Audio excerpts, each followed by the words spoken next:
এক নম্বর প্রশ্ন, যেটা আমাদের মাঝে কমন প্রবলেম দেখা যায় বিশেষ করে ঈদের সময়, বিবাহের সময়, সেটা কি ছেলেদের মেহেদি ও বিভিন্ন অলংকার ব্যবহার করার অনুমতি আছে কিনা। বিশেষ করে বিবাহের সময়, ঈদের সময় ছেলেরা হাতের মাঝে মেহেদি ব্যবহার করে কি করে না। মনে রাখবেন, ছেলেদের হাতের মাঝে মেহেদি ব্যবহার করা জায়েজ নেই। সুনানে আবু দাউদ শরীফের হাদিস, আল্লাহর প্রিয় নবী সাল্লাল্লাহু আলাইহি ওয়াসাল্লামের কাছে এক হিজড়া আসলেন, যে মেয়েরা যেভাবে হাতের মাঝে মেহেদি দেয়, মেহেদি দেয়, এভাবে মেহেদি দিলেন। তো আল্লাহ রাসূল সাল্লাল্লাহু আলাইহি ওয়াসাল্লাম বলেন, এর কি হয়েছে?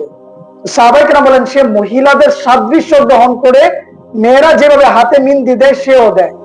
আল্লাহ রাসূল সাল্লাল্লাহু আলাইহি ওয়াসাল্লাম তাকে কি করলেন? বললেন, তাকে মদিনা শরীফ থেকে বের করার নির্দেশ দিলেন। বলেন, তাকে মদিনা শরীফ থেকে বের করে দাও, যে মহিলাদের সাদৃশ্য গ্রহণ করে আমাদের মদিনা শরীফে থাকতে পারবে না। আল্লাহ রাসূল তাকে মদিনা শরীফ থেকে বের করে দিয়েছে। একটু চিন্তা করি, কত বড় জঘন্য কাজ। বুখারী শরীফের একাধিক সনদে হাদিস রয়েছে, আল্লাহ রাসূল ইরশাদ করেছেন, লানা রাসূলুল্লাহ সাল্লাল্লাহু আলাইহি সাল্লাম বিল মুতাশাব্বিহিন ওয়াল মুতাশাব্বিহাত, যে পুরুষরা এবং মহিলারা মহিলা পুরুষের মতো, পুরুষরা মহিলাদের মতো সাদৃশ্য গ্রহণ করে, যেটা মহিলাদের করার কথা সেটা পুরুষরা করে, পুরুষরা যেটা করার কথা সেটা মহিলারা করে। আল্লাহ রাসূল ওই পুরুষ এবং মহিলাদের উপর লানত করেছেন। ফতোয়া রাজবিয়ার মাঝে সাইয়্যিদ আলা হযরত রাহমাতুল্লাহি আলাইহিকে জিজ্ঞেস করা হয়েছে, পুরুষরা হাতের মাঝে মেহেদি দেওয়ার বিধান কি? সাইয়্যিদ আলা হযরত রাহমাতুল্লাহি আলাইহি বলেন, হারাম, এটা কখনো করা যাবে না। তো আমরা কি করবো?